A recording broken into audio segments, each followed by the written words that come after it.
A question that I've been asked is, Reginald, how do you manage your time better? So I have decided to record this video to answer this question. Hi everyone, my name is Reginald Maris, and today I want to share a few personal strategies that I use to manage my time better. As a single father and someone who creates educational content in multiple languages on different social media platforms, my days are full. But I've found ways to stay grounded and productive without burning out.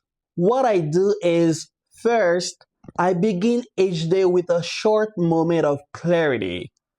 Before checking emails or messages, I ask myself, what's the one thing I must move forward today?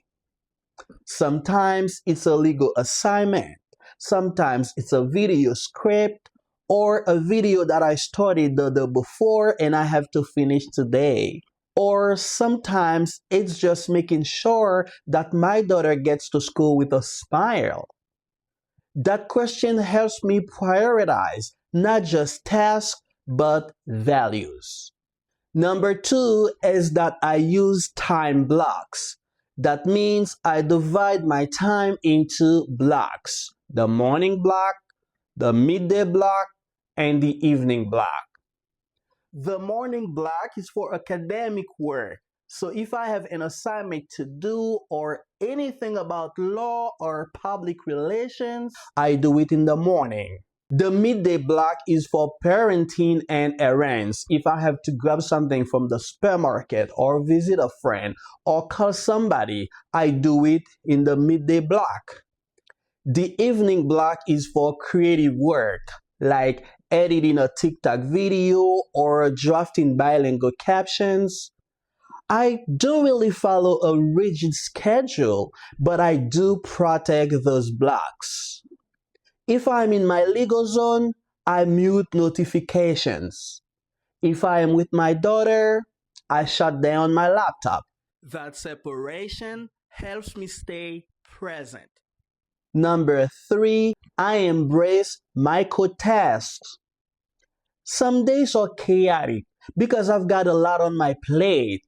So I break big tasks into micro steps. Instead of finishing a big college assignment, I'll say, okay, I'll open the document, I'll read a few pages, I'll write the main idea or the main ideas of the assignment, I'll fix the intro, I'll proofread, or I'll reread the professor's feedback on the previous assignment. Each step may take 5 to 10 minutes, and I check them off like a game. It's motivating, and it helps me avoid procrastination. Number four, I say no with grace. This one is hard, but I do it. I am someone who really loves helping people.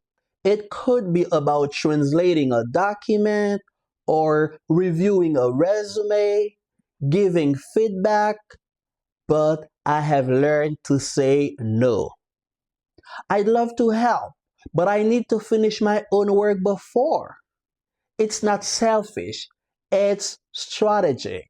Time management is also boundary management. Number five, I reflect and adjust. At night, I ask myself, what worked today? What didn't? If I spend too much time on edits, I'll set a timer next time. If I had a late breakfast, I'll prepare it earlier the next day. Time management isn't about perfection. It's about awareness and small adjustments. To conclude, managing time isn't about just calendars.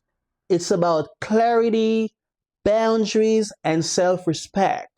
I'm still learning, but these habits help me stay focused, creative, and present for myself, for my daughter, for my studies, and for my community. Thank you. Bye.